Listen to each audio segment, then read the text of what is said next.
출애굽기 1장 8절에서 11절입니다.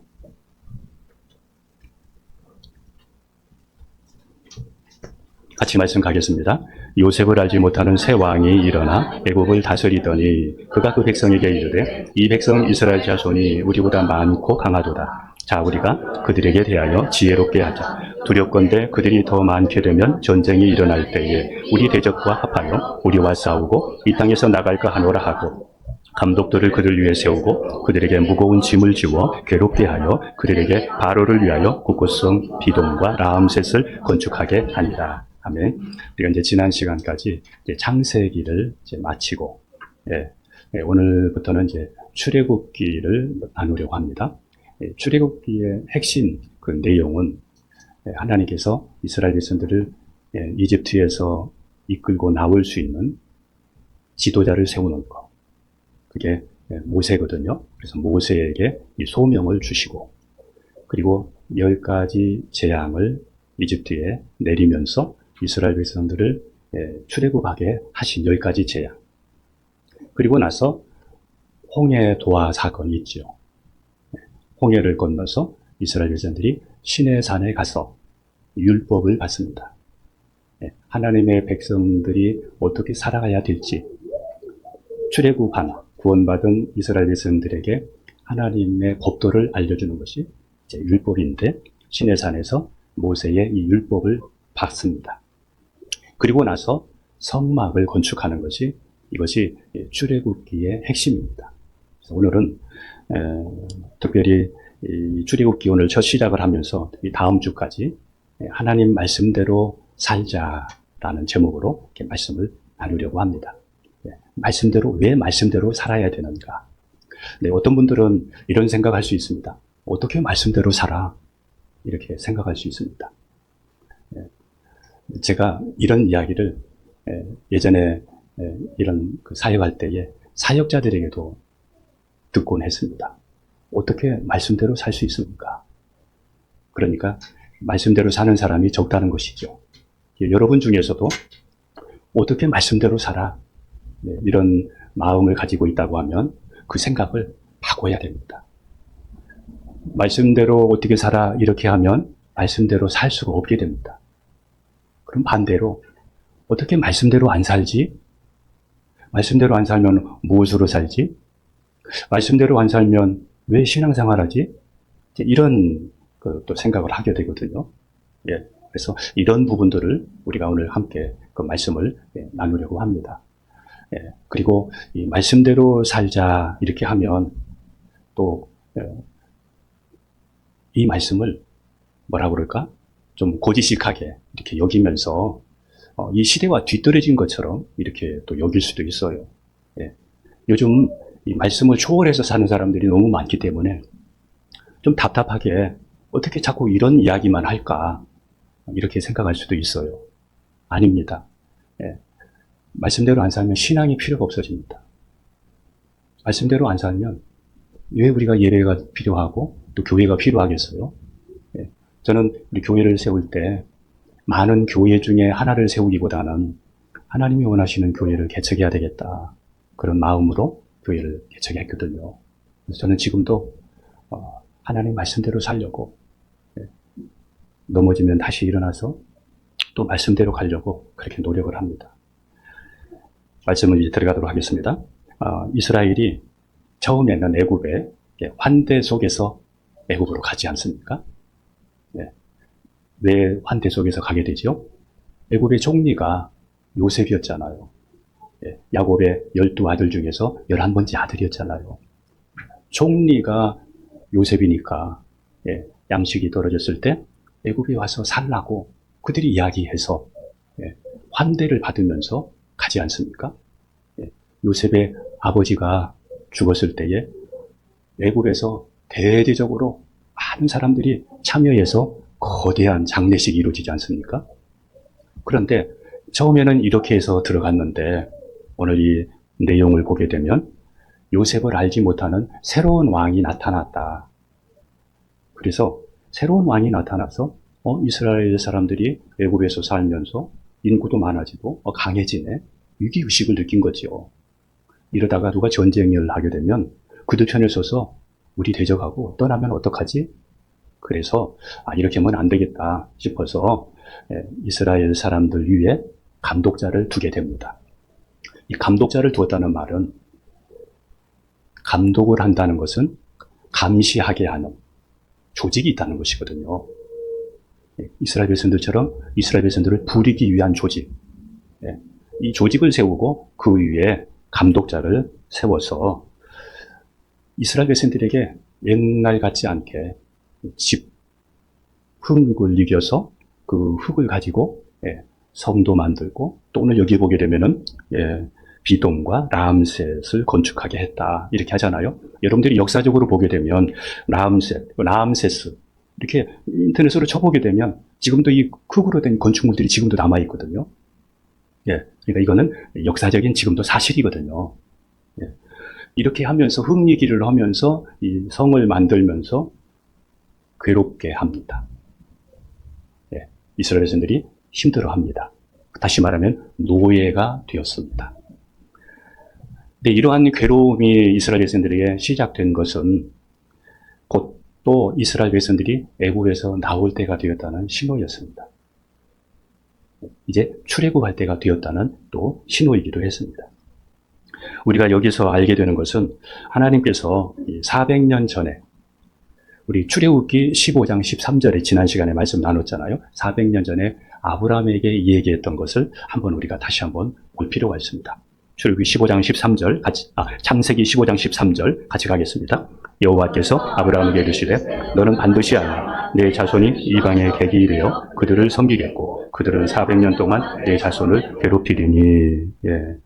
자, 여기 보면은 반드시 알라 이방에서 객이 되어 그들을 섬기겠고 이게 400년 전에 이야기한 거거든요. 근데 400년 후에 그대로 이루어져서 환대 속에 갔지만 지금은 괴로움을 당하면서 이렇게 있게 되는데 이렇게 하다가 나오게 되지요. 그러니까 이 말씀이 이렇게 이루어지는 것을 보면서 하나님 말씀은 우리가 허투루 듣고 또 하나님 말씀을 가볍게 여기지 않고 말씀대로 살아야 되겠다. 그런 생각을 하게 됩니다. 만일 말씀대로 안 살면 우리 속에 항상 이런 마음을 갖게 돼요. 내가 하나님 나라에 갈 수 있을까? 하나님 앞에 내가 서면 하나님이 나 받아주실까? 이런 생각들이 항상 있게 돼요. 자신이 없어져요. 그런데 하나님 말씀대로 살게 되면 확신이 생겨지고 또 기도에도 담대함이 생겨지고 기도에도 더 믿음으로 기도하게 되고 우리의 삶에 확신이 일어나요. 그래서 우리가 말씀대로 살아야 됩니다. 고된 노동으로 인해 가지고 이스라엘 사람들이 하나님을 찾습니다.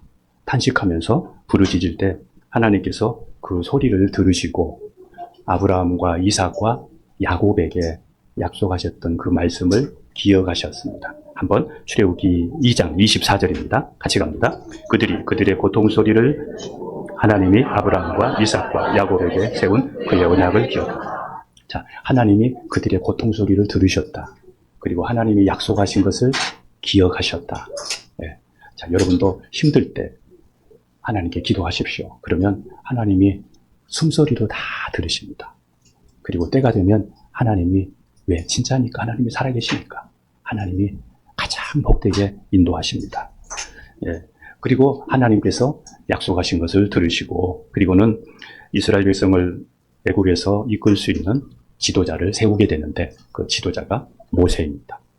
모세란 이름의 뜻은 물에서 건졌다, 건져내었다 그런 그 뜻입니다.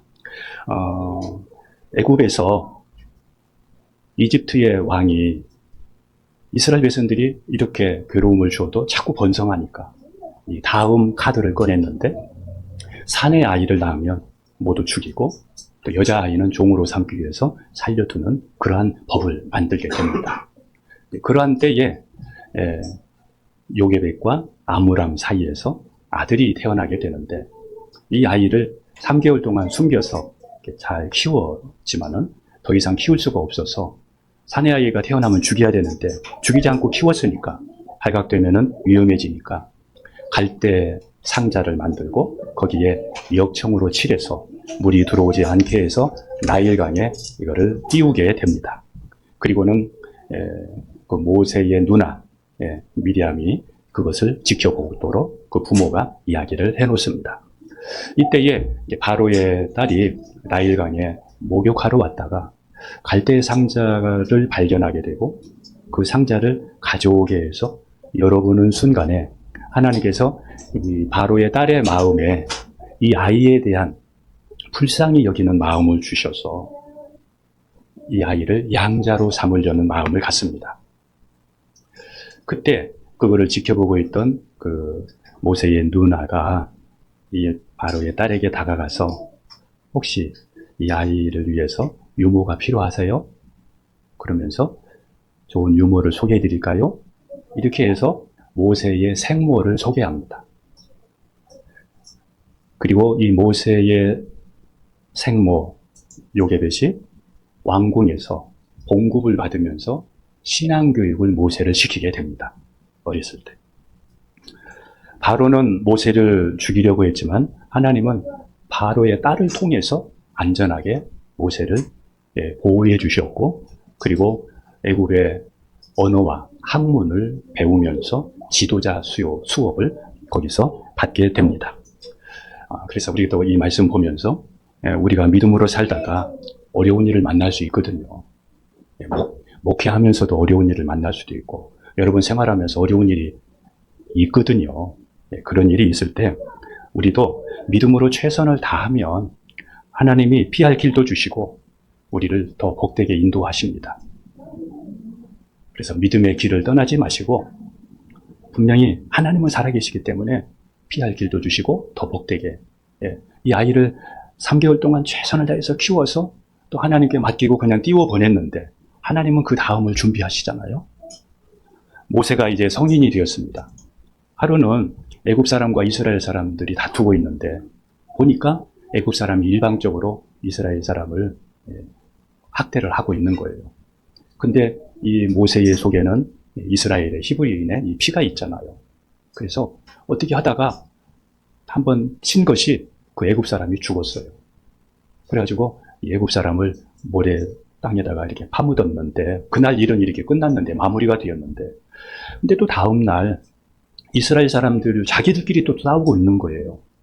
그래서 모세가 가서 같은 동족끼리 이게 뭐냐 이렇게 하고 말리고 이렇게 있는데, 그 중에 한 사람이 어제는 애굽 사람을 죽이더니 이제는 또 우리를 죽이려고 그러느냐 그러면서 소리를 지르고, 그리고 사람들에게 알리게 되고 이렇게 하면서 모세가 여기서는 안 되겠다 싶어서 이제 미디안 광야로 도피를 하게 됩니다.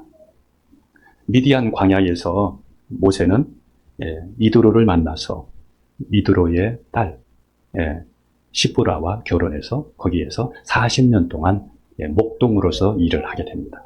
몇 년이요? 40년간 목동으로 일을 하게 됩니다. 우리는 이 40년을 우리에게 필요 없는 시간으로 우리가 여길 수 있습니다. 여러분들에게 있는 고난을, 여러분들에게 있는 지금 현재의 여러분의 뜻대로 안 되는 그 시간들을, 답답한 시간들을 우리는 왜 이런 일이 내게 있는 거지 생각할 수 있습니다. 그런데 이스라엘이 애굽에서 나올 때 광야를 지나서 가나안 땅에 가게 되는데, 그때 광야를 모르게 되면 길잡이 역할을 할 수가 없습니다. 그래서 모세에게 미리 길잡이 역할을 할 수 있도록 광야의 지경을 익히게 되고, 광야 생활에 대해서 40년 동안 하나님이 훈련을 시키신 것입니다. 하나님께서 이렇게 말씀해 주시면서 훈련을 시키면 광야 40년 생활이, 훈련의 시간이, 목동의 시간이 재미있을 수 있는데, 그런데 이 말해주지 않으면 참 답답하거든요. 여러분에게도 이유 없는 이 시간이 뭐지? 이런 부분이 있거든. 하나님께 기도하면서 하나님이 무슨 뜻이 있을 거야 이렇게 생각하시면서 그때를 여러분 다른 것으로 만족하지 말고 믿음으로 그때를 여러분 잘 극복하십시오. 어떤 것은 하나님이 인도하시고 어떤 것은 하나님이 인도하지 않고 이런 게 없습니다. 어떤 걸 보면 하나님이 계신 것 같은, 어떤 거 보면 아닌 것 같고, 아닙니다.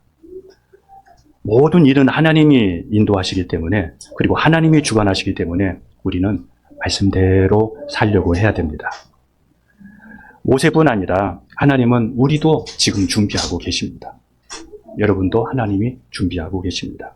그 준비 속에는 화려한 왕국만 있는 것이 아니라 고난도 있고, 생각지 않는 목동 생활도 있고, 도망 생활도 하게 되고, 이런 일 저런 일이 있을 수 있지만, 그때를 우리가 만난다면, 이러한 일들이 우리에게 있다고 하면 우리가 지금 내가 할 수 있는 일이 뭐지?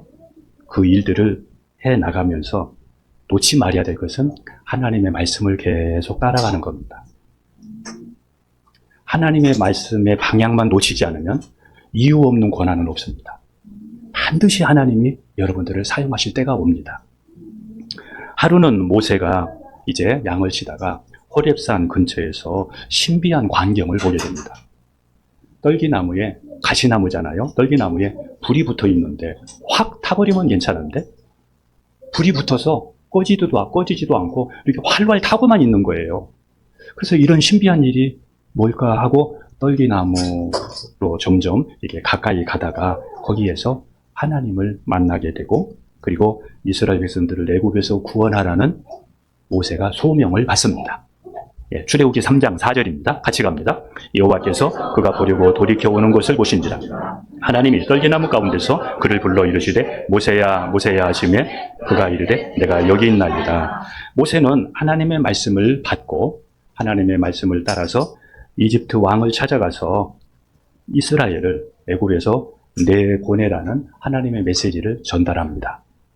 그런데 바로가 듣지 않고 바로가 그 말을 거부하자 바로가 항복할 때까지 하나님이 재앙을 내리시는데 그 재앙이 10가지가 바로 10가지 재앙입니다. 예. 사람들은 이런 일을 보면서 사람은 10가지 방법을 쓸 수 있지만 하나님은 한 방에 해결할 줄 우리가 생각할 때가 있습니다. 하나님은 이거 한 방에 끝낼 수 있는데 왜 한 방에 끝나지 않고 이렇게 10가지를 나누어서 이렇게 하실까?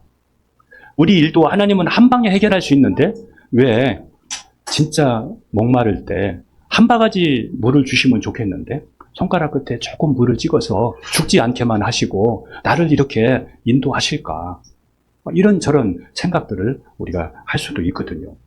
그런데 하나님께서 10가지 재앙을 내리신 이유가 있는데 그 이유가 뭐냐면 이스라엘 사람들과 하나님의 백성, 특별히 이집트 사람들에게 여호와가 하나님이심을 알게 하기 위함이라고 출애굽기에 보게 되면 이런 내용들이 많이 나옵니다. 그러니까 하나님이 진짜라는 것을 애굽 사람들에게 한 번 재앙으로 끝나지 않고 그거를 자꾸 각인시키는 거예요.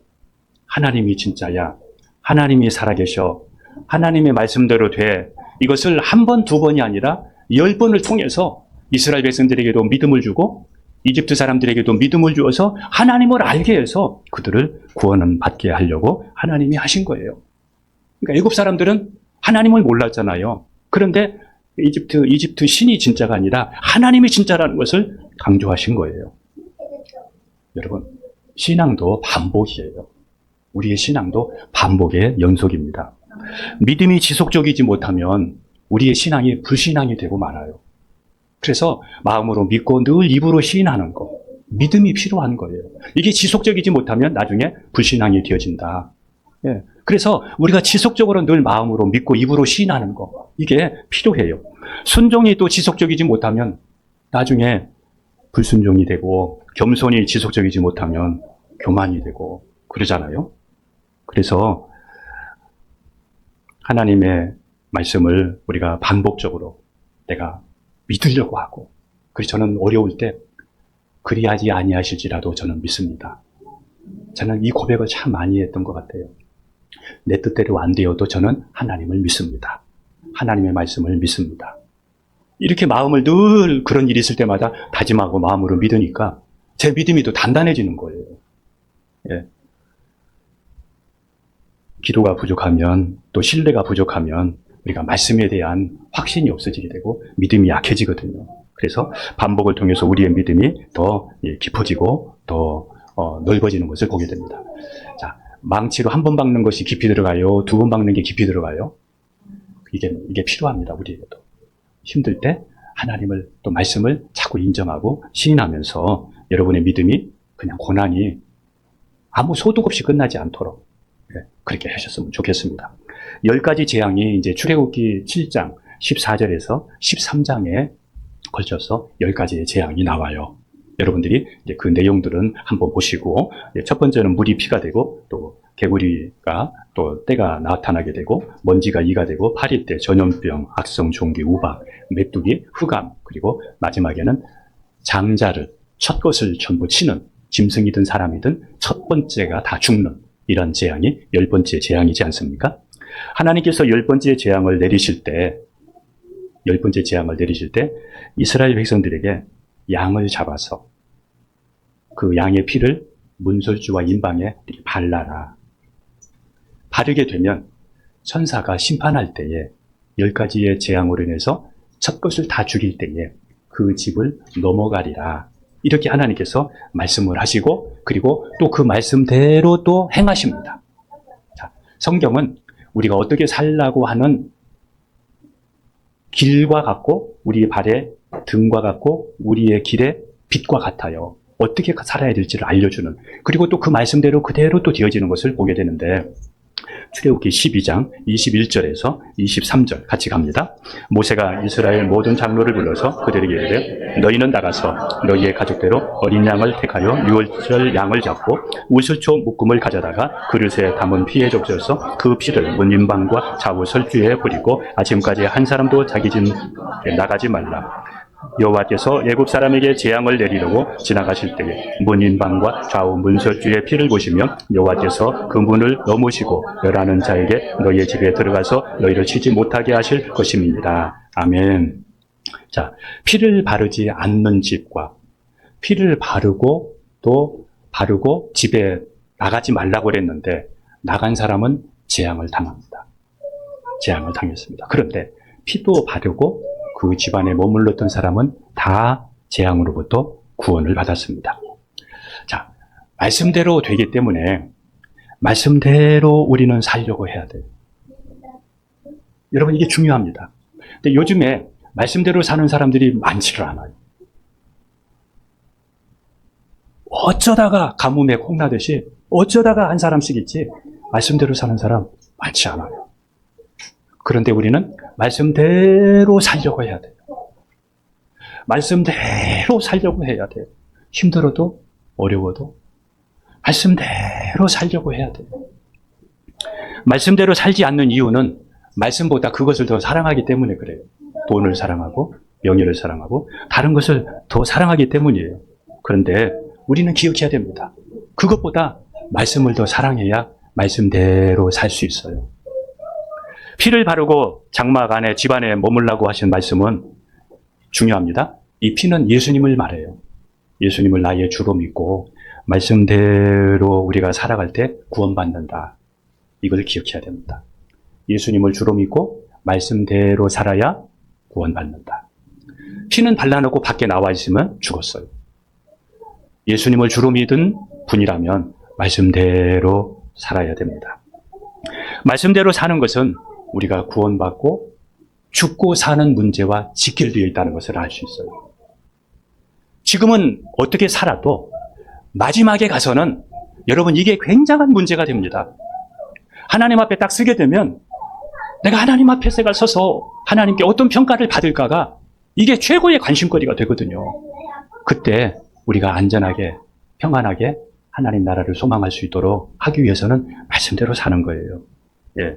그래서 하나님의 사자가 그 밤에 두루 다니면서 사람마다 짐승을 막론하고 다 심판을 하게 되는데, 그런데 문설주에 피를 바른 그 집은 천사가 넘어갔습니다.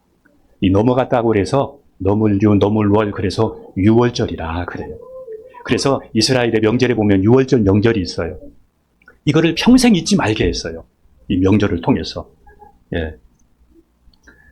10번째 재앙으로 인해서 왕의 장자로부터 종의 장자까지 모든 애굽의 장자들이 이제 죽자 바로가 항복을 하게 됩니다. 그리고 이스라엘 백성들을 애굽에서 내보내게 될 때에 이스라엘 백성들이 애굽에서 나올 때 많은 재물을 가지고 나오게 됩니다.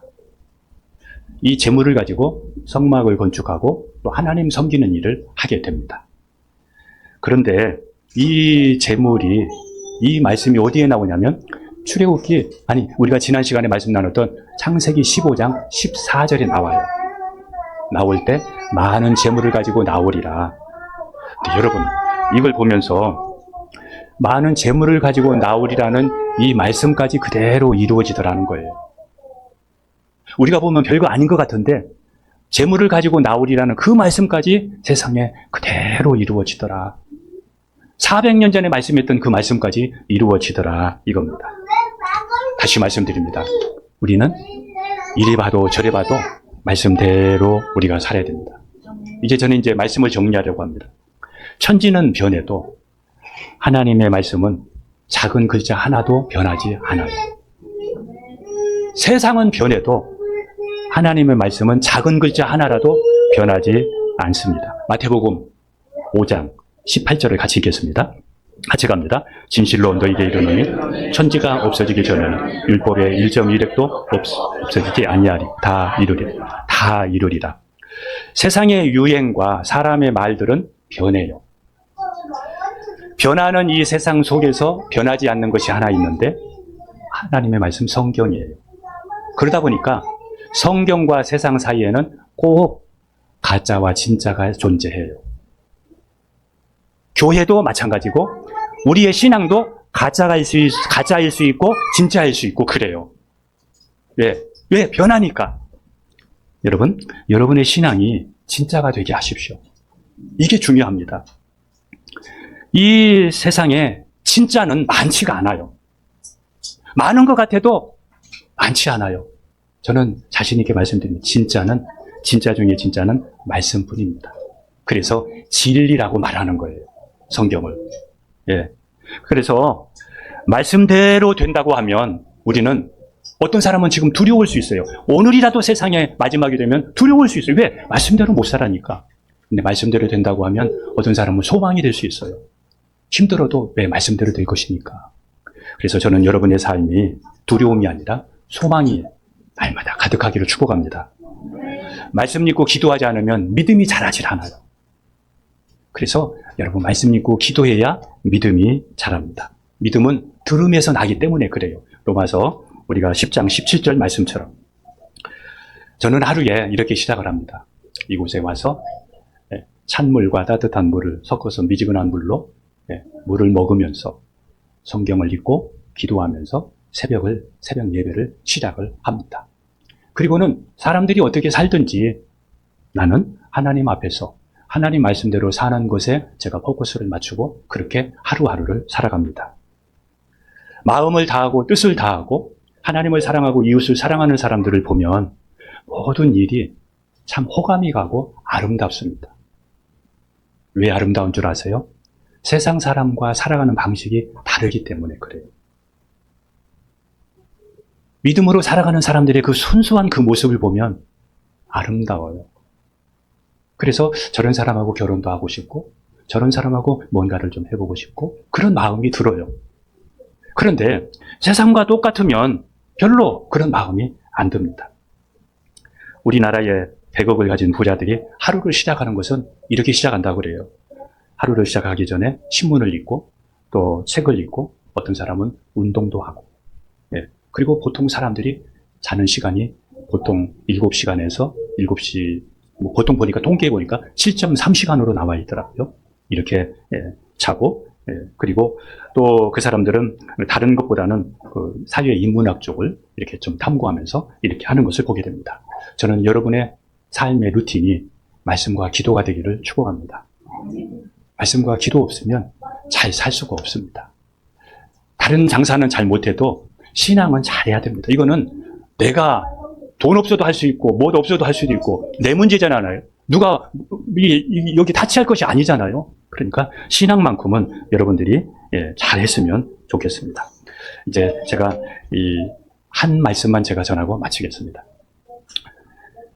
사무엘상 15장 22절 23절에 보게 되면 여기에 한 왕이 나오는데 사울 왕이라는 사람입니다. 하나님께서 이 사울 왕에게 아말렉과의 전쟁에서 그 모든 나라의 것을 다 진멸하라 이렇게 이야기를 해요.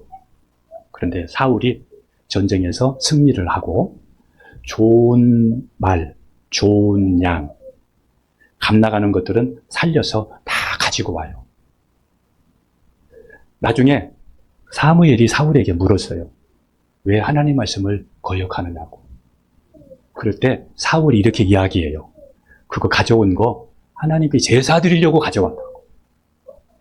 하나님께 제사 드리려고 좋은 거 가져왔다고 이야기해요. 그때 사무엘이 사울에게 이렇게 이야기합니다. 그 제사를 하나님이 기뻐하시겠습니까? 그러면서 유명한 말을 하는데 말씀에 순종하는 것이 제사보다 낫습니다. 구약의 제사는 신약의 예배와 같아요. 지금의 예배와 같다 이 말이죠. 말씀대로 살지 않으면서 그냥 예배 드린다면 우리의 예배는 사울의 제사와 같아요. 말씀대로 안 살면서 예배 드린다면 형식적일 수가 있습니다. 그러므로 여러분, 말씀대로 살면서 예배 드리려고 하십시오. 이게 중요합니다. 하나님은 이런 예배를 기뻐 받으시기 때문입니다. 이제 말씀을 마치겠습니다. 미국의 웰라드라는 사람이 이런 얘기 했습니다.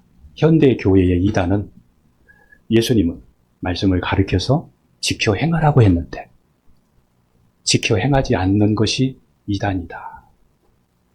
가르치는 사람은 가르쳤다는 것으로 만족하고 행하지 않고 듣는 사람은 그것을 들었다는 이유로 알고 있는 것처럼 자기가 다 행하는 것처럼 여기고 행하지 않는 것. 이게 이단입니다. 그래서 우리가 반드시 말씀대로 지켜야 된다는 의식을 가지고 살아야 된다. 이렇게 말했습니다. 여러분, 하나님의 말씀대로 사십시오. 네.